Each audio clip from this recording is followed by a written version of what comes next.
The shape of a finished component and the material from which it's manufactured can be a very limiting factor when it comes to the method you're going to use to produce it. Casting metal to a specific shape or forging it from hot billets are just two examples where the function and the performance of the component almost dictate the production technique. Cost is, to some extent, of secondary importance. But there are many components which can be made easily and cheaply from sheet metal. All sorts of motor car parts. Domestic appliances like washing machines, fridges, radiators.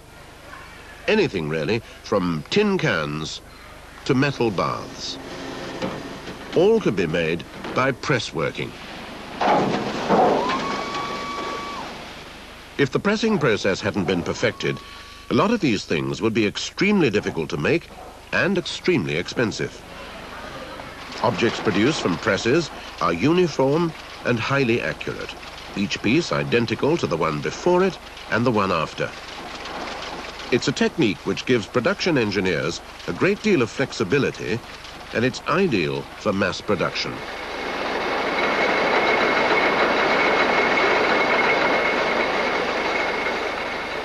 By and large, finishes are smooth, the pressing can have considerable strength and rigidity, and you don't waste too much raw material. Most press operations demand specific tooling. Tooling up is an expensive operation, and you can only do it if you're going to produce enormous quantities of a particular object. The most popular metal when it comes to pressing is mild steel. It's still fairly cheap, and so far seems to have the edge on aluminium and plastics, except for certain specialized functions. In this program, we'll be looking at the pressing opportunities offered by mild steel.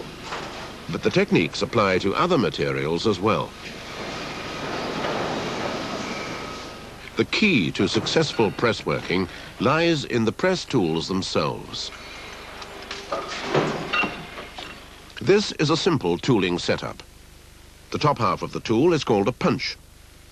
At the base, there's the bolster, which supports the die.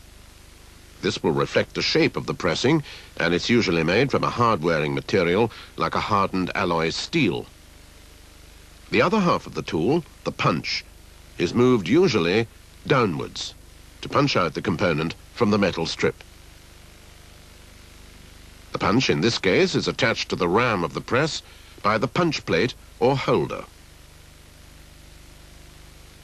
The cutting out of the metal shape from the strip is called blanking. The strip is brought in as cold-rolled coil. It's a convenient way of providing a large quantity of material in the smallest possible package.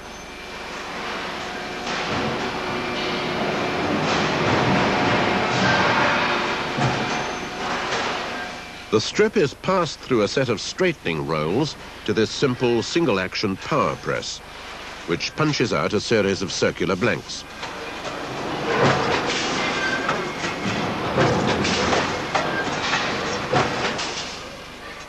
Blanking these out one at a time from a single piece of strip would be wasteful and uneconomic. So they've increased the width of the strip by 1/2, and so doubled the number of blanks obtained from a given area. The whole idea of a blanking layout, and hence the layout of the die, is to secure the maximum number of blanks from the minimum amount of metal. You can see there's very little waste left here.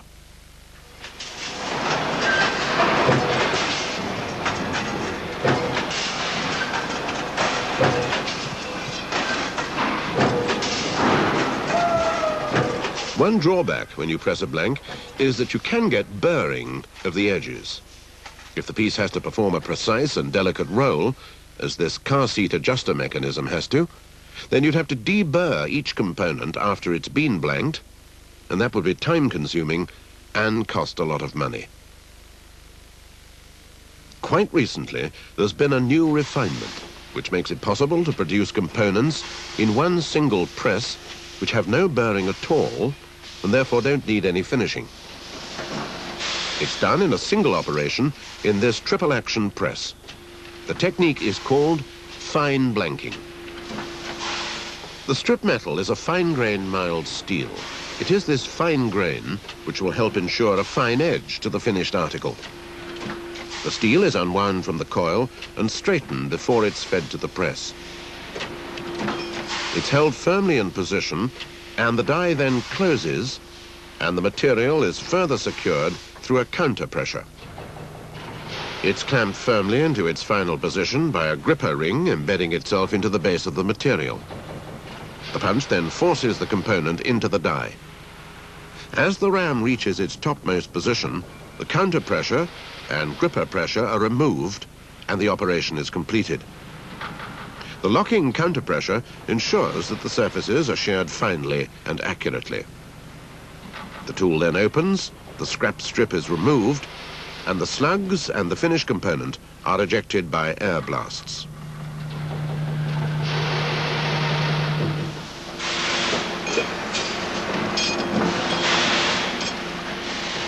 The whole system is guarded by a magic eye. If anything or anybody accidentally enters the machine, the magic eye beam is broken and the machine stops instantly.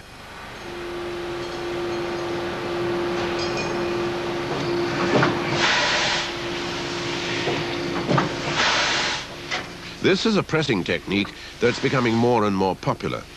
At the moment, there are over 1,000 fine blanking presses in the world. They supply components for everything from cars to office equipment, penknives, even watches.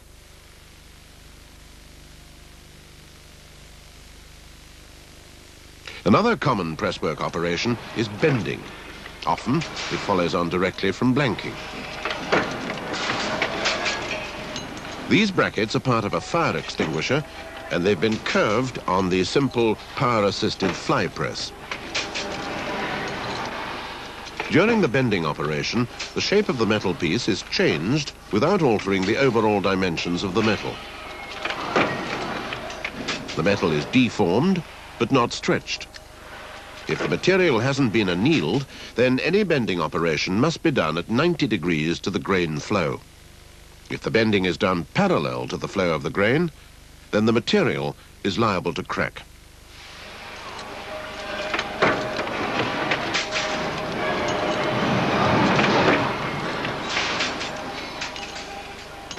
Another operation which follows blanking is forming or drawing.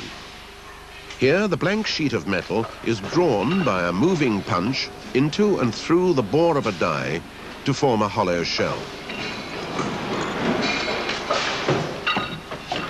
In this case, the thickness of the wall is substantially the same as the blank. The gap between the punch and the die is designed to be very close to the thickness of the domed or drawn material and virtually the same as the original blank.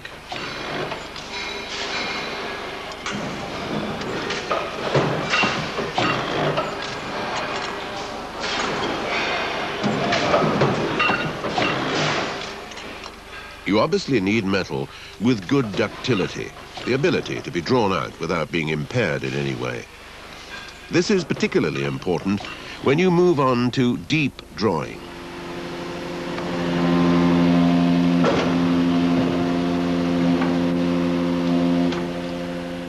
This technique is used to make hollow objects, which can be shallow or deep, like the bodies of fire extinguishers or small gas cylinders. These cylinders are for the shell of a small fire extinguisher, and they begin life as discs of mild steel. They're coated with zinc phosphate and soap to lubricate them.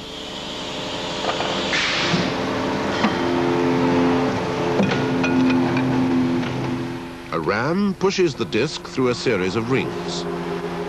The first ring, the intake ring, forms the cup, and this is subsequently ironed by a number of ironing dies.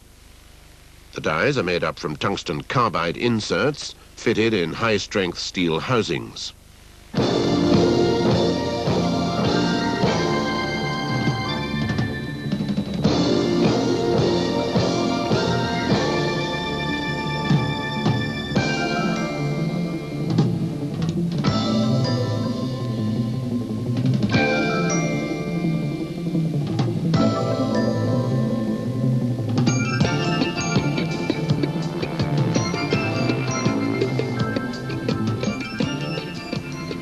Obviously, the cost of dies and machines is high, but the end product has a high standard of accuracy and a superb surface finish.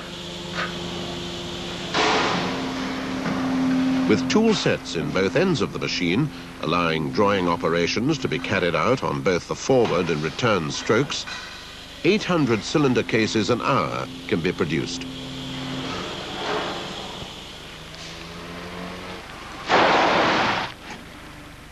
If complex shapes are required using presswork, then the shape is built up gradually in a series of single press operations. Take the cover for this car brake servo system. The original press produced a circular metal blank. Then the blank is drawn into a dome shape.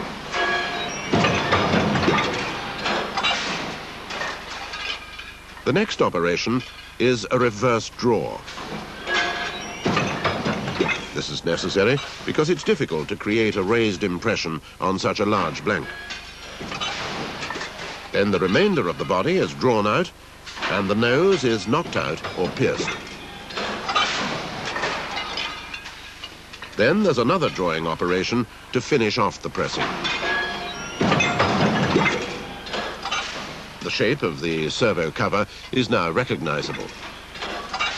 Now it's time to clip away or crop the unwanted material.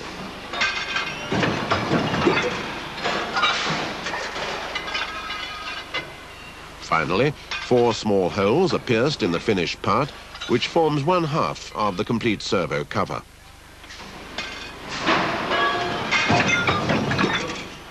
All these individual press operations take place at every single stroke of this 400-ton single-action mechanical press.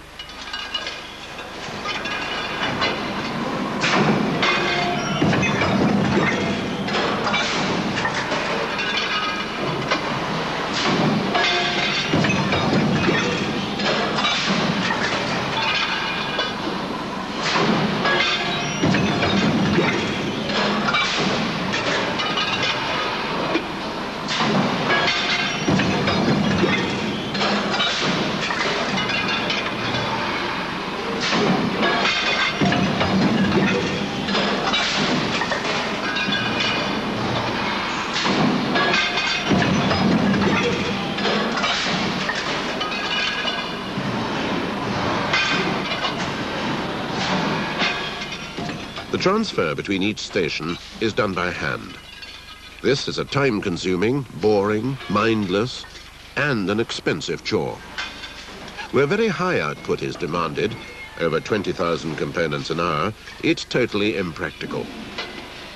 The answer lies in the transfer press. Transfer from one operation to the next is done automatically.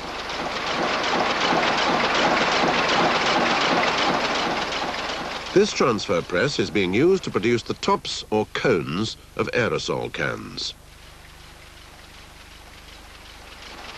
In 8 separate and different press operations, the simple dome-shaped blank is gradually transformed into a finished cone for the aerosol can.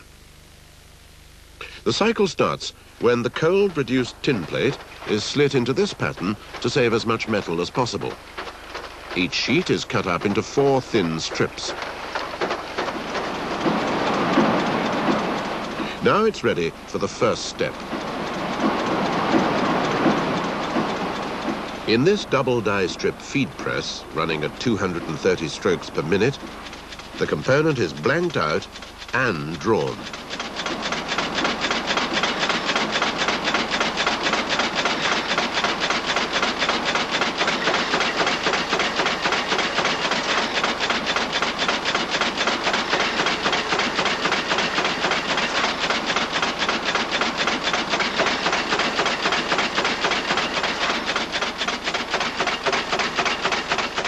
The small amount of waste material left behind proves how valuable the initial cutting of the strip metal was.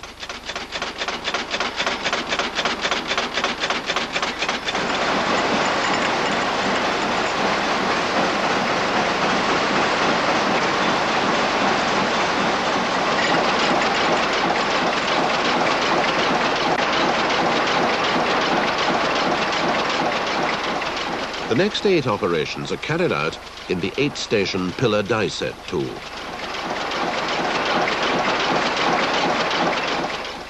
The first station executes a redraw and prepares the material for the second operation, a redraw and trimming to the finished outside diameter. The third is a redraw and the initial curling of the outside. 4, a redraw and finishing of the curl. 5, scores the cone. 6, pierces the hole in the top. 7, curls the aperture. The 8th and last station finishes the top off by collapsing the snap block. The complete tool set is made from high-quality hardened alloy steel and costs £28,000. The high cost is justified by the enormous output. You can make some 35 million components before the die wears out.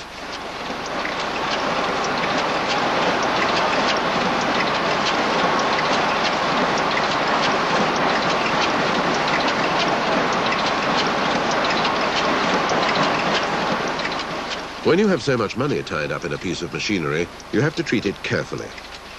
Misfeeds, which could cause a lot of damage, must be prevented. Now that's done by infrared sensors which look and confirm that each component is in its place. If one isn't there, the press is stopped before it goes over bottom dead center, causing a lot of damage.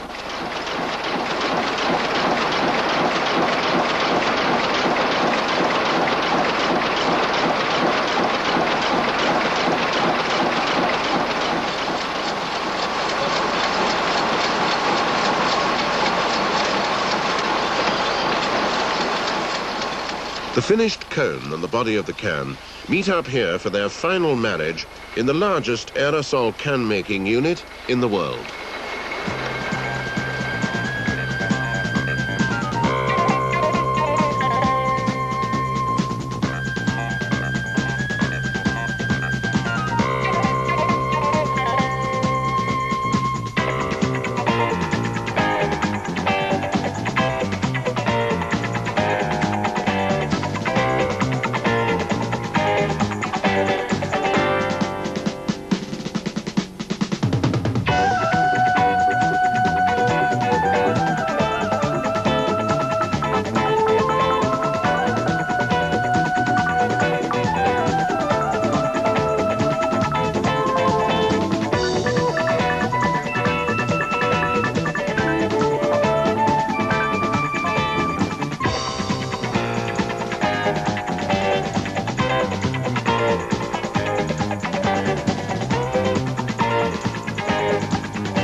For large pressings, which have to be turned out in great numbers, like the sides of the Metro, a continuous line of separate presses has to be used. The advantage of these huge presses is that they eliminate a series of individual operations. And at the end of the process, produce a complete side panel, perfectly shaped from the front door hinge pillar to the tail lamp corner. The panel begins life as coiled strip steel.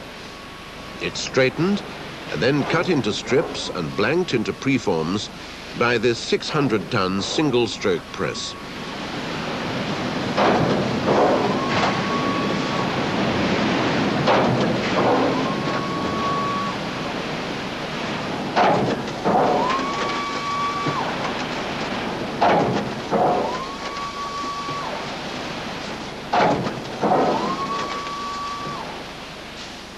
These blanks are then the feed, which will move slowly through the hydraulic presses. They cost over £6 million and are amongst the most advanced in the world. The initial shaping is done by a 1,600-ton double-action press.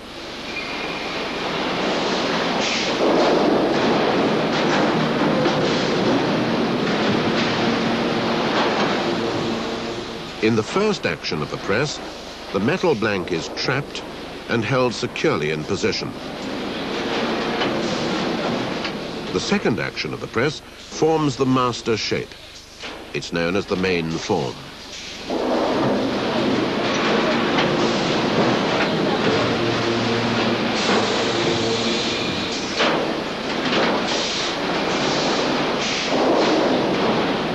The second press, a single-action 800-ton mechanical press, finishes off the main form. It's called a restrike and ensures that the dimensions are completely accurate.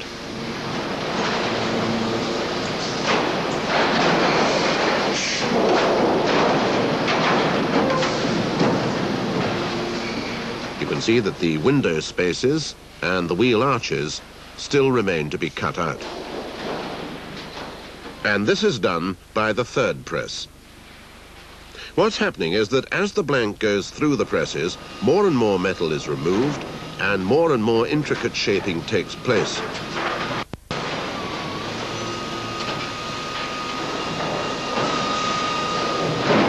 It would be nice if you could do the whole operation at one stroke, but no single press is capable of creating large, complicated components like this in one operation.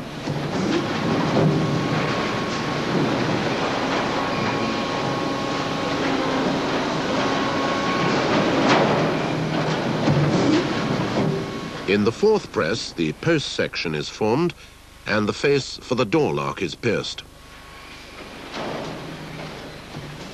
The fifth press finishes off the trimming and pierces the holes for the door hinges.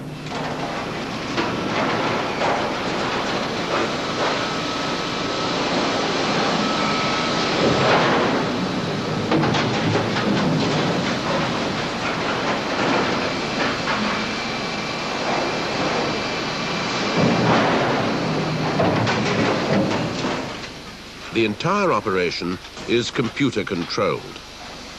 Walking beam parallel carriers lift and pass the body panels from one press to the next.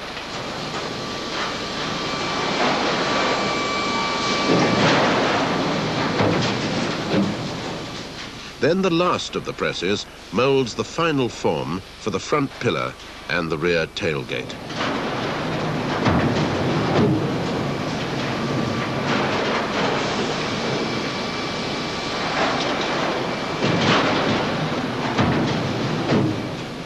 When flat out, the line of 6 presses can make 480 of these panels in 1 hour. It's an impressive sight when in full flow.